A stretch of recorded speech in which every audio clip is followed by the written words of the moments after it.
Welcome to Choice Classic Radio. Like us on Facebook, subscribe to us on YouTube, and help keep this show alive by donating at choiceclassicradio.com.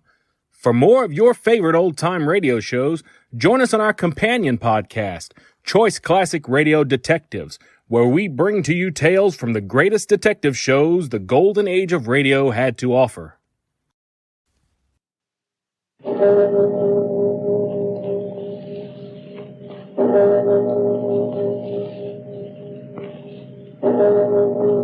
Murder at midnight.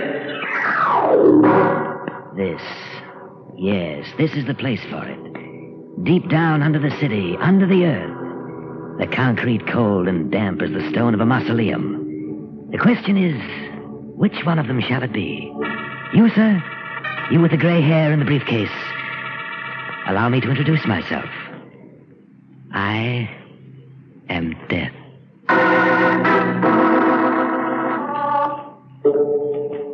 Midnight. The witching hour when the night is darkest.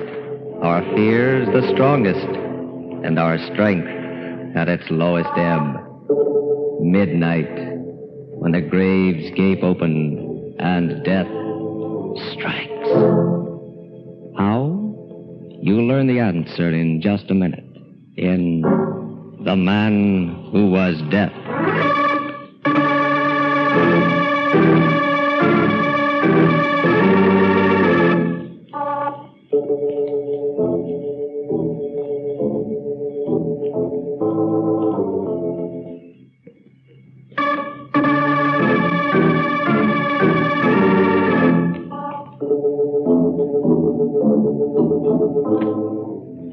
And now, Murder at Midnight. Tales of mystery and terror by masters of the macabre. Our story by Robert Newman is The Man Who Was Death.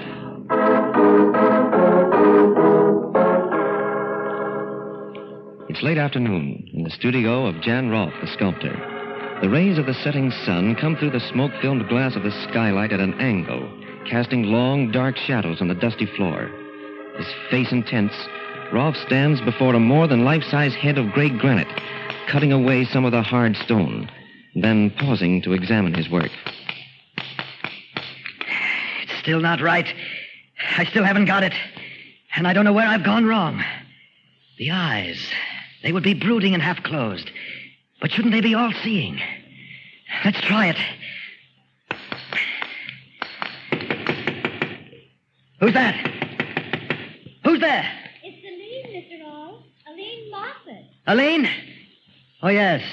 Just a second.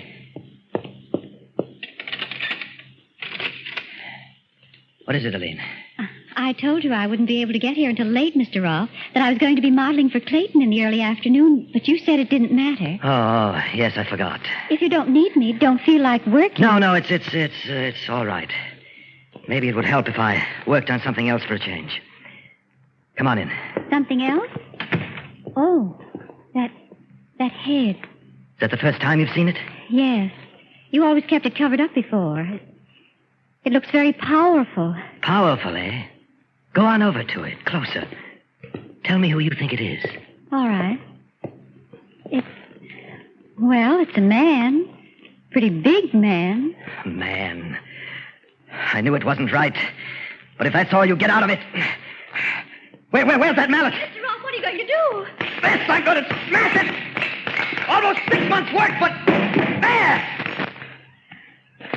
Do you know what that was supposed to be? Death! Yes. For centuries, man has been haunted and obsessed by the fear of death. I'm going to do something no artist has ever done before. Show mankind the face of death. Mr. Rolfe, I don't think I feel like modeling this afternoon. You're frightened. Why? I don't know. The whole idea of... You, too. What I wanted to show was the beauty, the peace that lies in death. Death's strength and inevitability and... Wait a minute. I'll phone you tomorrow, Mr. Rolfe. I said wait. It's beginning to come to me. What was wrong? To do a study, portray something, you've got to understand it, inside and out. You've got to know how your subject thinks, feels, project yourself into it. To do a study of death, I've got to know all those things about him. I've got to become death. And that means... Mr. Rolfe, no. I can, Aline. I must.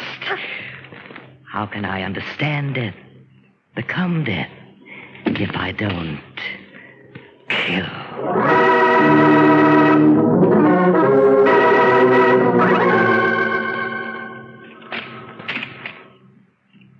Miss Craig? Yes, Nancy Craig. I'm Jordan, Harold Jordan of Homicide. I imagine you know why I asked you to come down here to the morgue. They said it had something to do with my roommate, Aline Moffat. Is she... If you think you can take it, we'd like you to make the identification. I think I can. Ah, good girl. She's right here under this sheet. Ready? Yes. Oh, Aline. How did it happen? Yeah, I'll cover her up. Well, we traced the laundry mark. We're pretty sure we knew who she was. How did it happen? She was found in the river. But she was dead before she went in, strangled. Murdered? Oh, but why? By whom? We don't know. We thought you might help us with that, too. Tell us what you know about her. There's not much to tell. She was a wonderful girl. Came from out of town, out west somewhere. You wouldn't know it from the way she looks now, but she was beautiful. She used to do modeling. Any boyfriends? Oh, no one in particular. She went out with a lot of different men. Everyone liked her. It's why I can't understand. Who did she model for? A few photographers, but mostly painters and sculptors. Let me see, there was Jensen, Clayton, Rolfe. As a matter of fact, I think she was posing for both Clayton and Rolfe.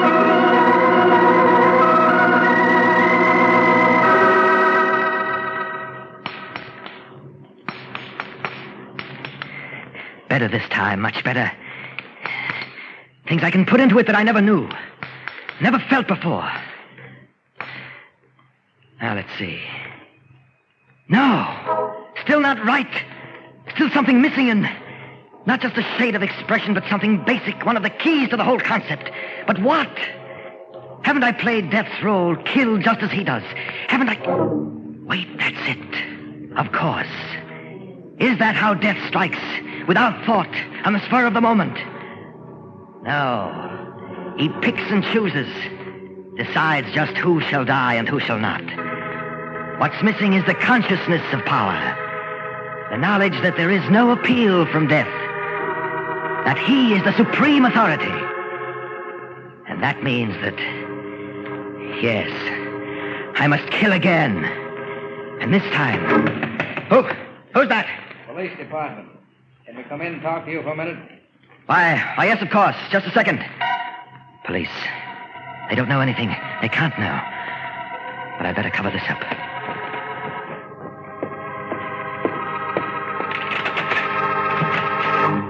Mr. Rolfe? Yes. I'm Jordan of Homicide. This is Nancy Craig. Sorry to bother you at this time of night. No bother at all. Please come in. Thank you. I'm investigating the murder of Miss Craig's roommate, Aline Moffat. Murder? You didn't know? Why, no. I never read the papers. The last time I saw her, 2 or 3 days ago. Well, it happened just 2 days ago. Now, we've been checking back. We have an idea that you may have been one of the last people to see her alive. If there's anything I can do to help, anything at all. Could you tell us what happened when you did see her last? Of course. She was due here at 3 o'clock, but actually came at about 5. Mm-hmm. She said another artist had delayed her. Clayton, that's right. I had already started working on something else, and since she looked so tired, I suggested we call the whole thing off. She seemed pretty happy about it, left, and I'm afraid that's all I know. Was there anyone else here? Anyone that actually saw her leave? I'm afraid not. You see, I'm the only tenant in the building who lives here, and I'm afraid everyone else had gone by then. Well, that sounds pretty straight to me. I guess that's that. Thanks very much, Mr. Rolfe. Not at all. Afraid I haven't been much help.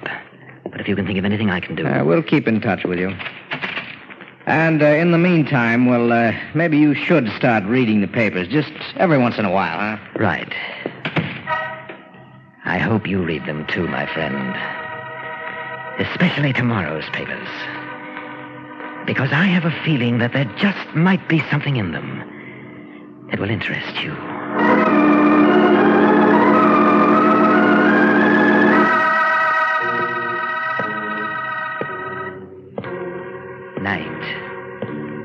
fine, small rain. Yes, this is how he would move. Walking slowly through the darkness, searching, weighing, selecting his victim. I beg your pardon, What? sir. But could you tell me if that's the uptown subway over there? Why, yes. I believe it is. Thank you. Thank you very much. Not at all. Subway. What better place to make my choice than there? Deep under the earth. The concrete cold and damp as the stone of a mausoleum. Thank you, my friend. Thank you.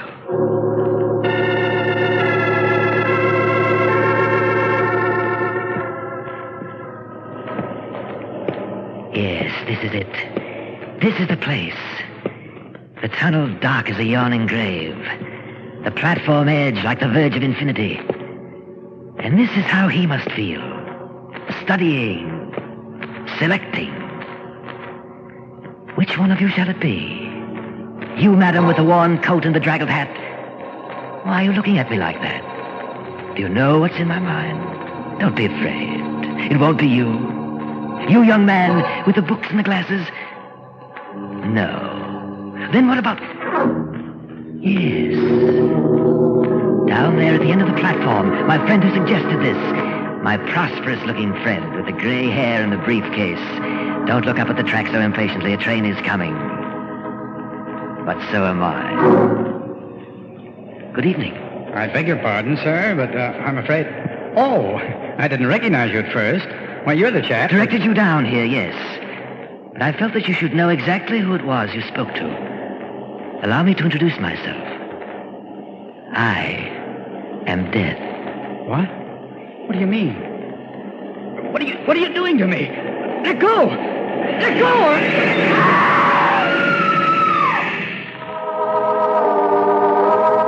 Quietly, the man who is death steps back from the edge of the platform as the train grinds to a stop.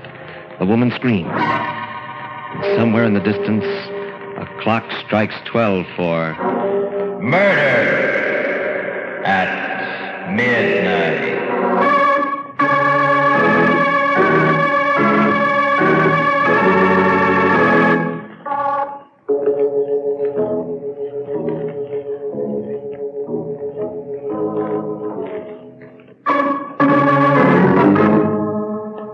And now back to the story of The Man Who Was Death. It's late the next afternoon, and Jordan is alone in his bare cubbyhole in police headquarters when there is a knock on the door. Hello, Mr. Jordan. Oh, hello, Nancy. You don't seem very happy to see me. I am and I'm not. It's a nice change to have someone as pretty as you come down here. On the other hand... You haven't gotten anywhere with Aline's murder. No motive, no clue, no nothing. I'm afraid we're licked. But you can't be. You can't give up. I'm sorry, Nancy. I don't like it either, but, well, it happens sometimes. But you can't let it happen. Not in this case. Yeah, you're pretty well wound up, aren't you? How about letting me take you out, buy you dinner? No. Oh, I am upset, yes, but... What's the matter? Oh, maybe it's nerves. That trip down to the morgue, the whole atmosphere around the case, but... Would you think I was mad if I told you I felt that some horrible power was abroad? That Death himself was stalking through the city? You and Mrs. Dolan. Mrs. Dolan? Who's she? Well, that accident in the subway last night, a guy who fell or jumped in front of a train. Didn't you read about it? No. Well, this Mrs. Dolan was one of the witnesses, and she swears that just before it happened, she went all goose pimples, felt as if death was breathing down the back of her neck, and that she was going to die. It's true, Hal. I know it is. I mean, well, that's exactly how I felt. I can't remember just where or when, but sometime during these past few days, I felt that I was in the same room with Death myself. Well, like you said, it's probably nerves. Strain you've been under. Just the same, it's kind of a funny coincidence. I think maybe I'll go see Mrs. Dolan, talk to her. You want to come? I don't believe so, Hal. Somehow I feel we're awfully close to the answer. If I could just remember where and when it was I felt that way, that I was in Death's presence. I think I'll go home. Okay, Nancy. I'll call you there after I talk to Mrs. Dolan, and, well, maybe we'll find that we really have something.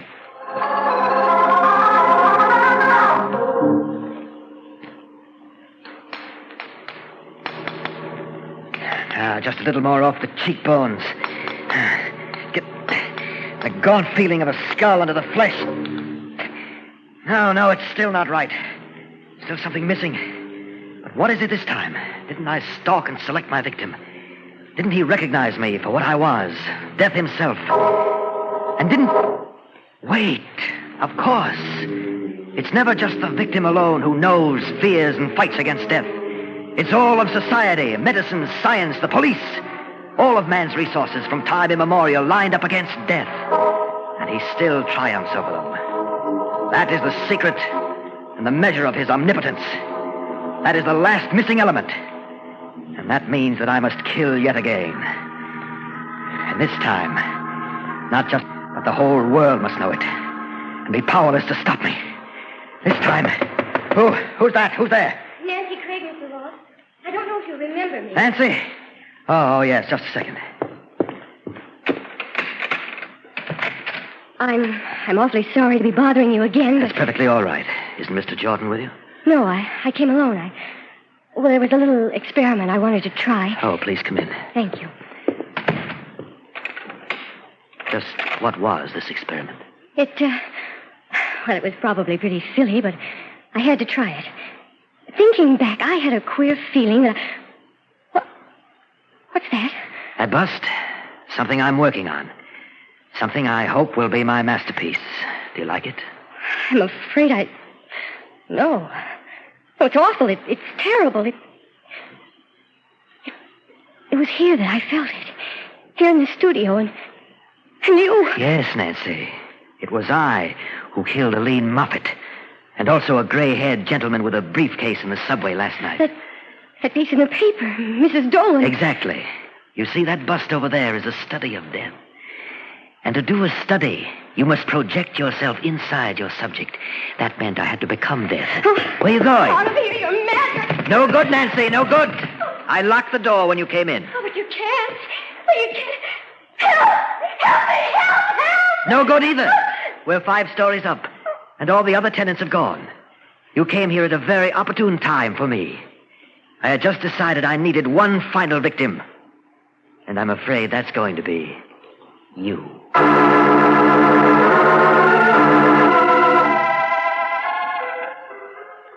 never forget it, Mr. Jordan. It was pretty late, about 12 o'clock, and it was raining. There were only a couple of people on the subway platform, 3 or 4, and I was standing by myself, not thinking about anything in particular, when suddenly this feeling came over me. What kind of a feeling? Oh, a feeling that this was the end. A feeling that death was standing there, right close behind me. I got so weak and shaky that I thought I was going to faint. I shut my eyes and leaned against one of the posts, and that's how it was that I didn't actually see the accident. Mm-hmm. Well, did you turn around when you had that funny feeling? Did you notice whether there actually was anyone standing behind you? I did. There was just a young fellow with glasses and another man, kind of strange looking, now that I think of it. Strange? How? He was about 35 or 40, pretty big. I guess it was his hair. He wasn't wearing any hat, and, well, it was almost white and very long and bushy. What? Did he have a thin face, gaunt, and deep-set eyes? Why, yes, I think he did have. Do you know him? I'm not sure. If I do, then I may know a lot of other things, too. Good Lord. Nancy. What? I've got to get out of here.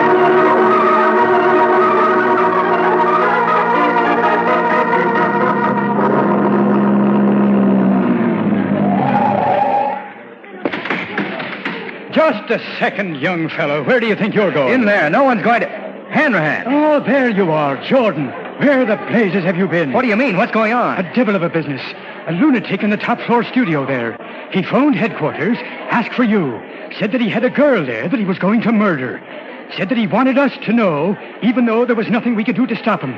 We thought it was a gag at first. Well, what are you doing about it? Everything that can be done. I've got men all around the building. Up on the roof across the street, outside his door. Can't you break down the door? Sure, and finish her off quick.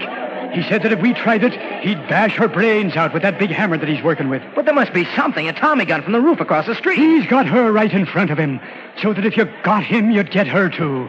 I tell you, there's nothing, absolutely nothing anyone can do. You're wrong, Hanrahan. There's just one person, one thing that can stop him. What's that? Death.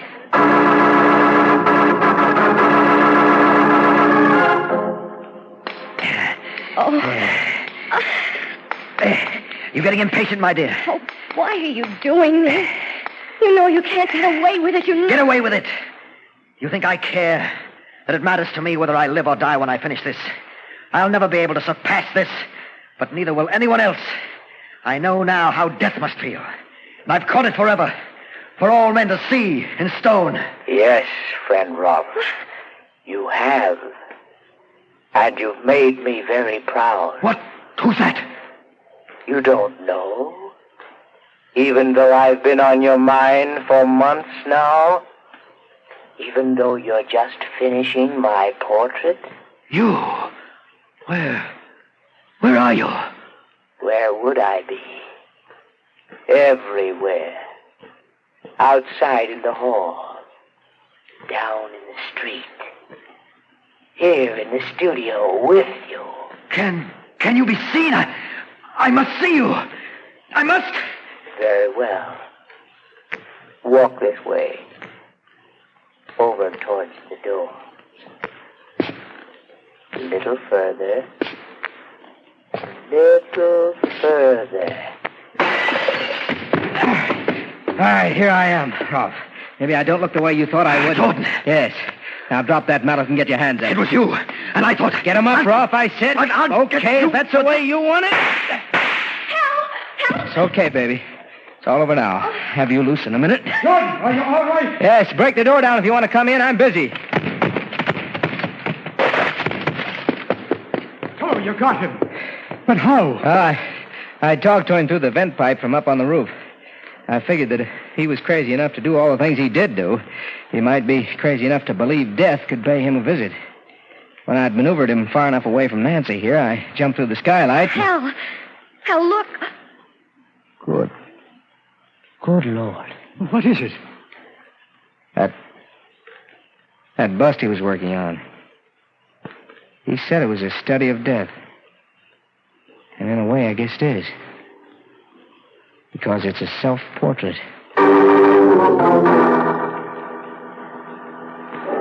Two men and a girl staring down at the body of the dead sculptor lying next to his weird masterpiece. But is it possible that there is still someone else in the studio?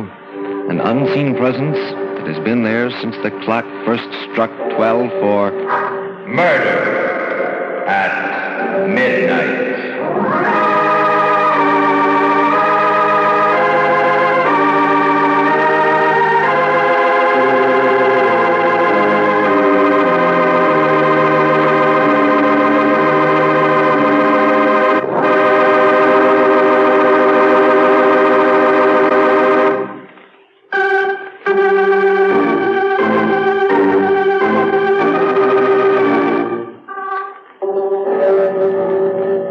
Remember to be with us again when death walks through the darkened streets while the clocks strike 12 for murder at midnight. The part of Jan Rolfe was played by Frank Behrens. With music by Charles Paul, Murder at Midnight was directed by Anton M. Leader.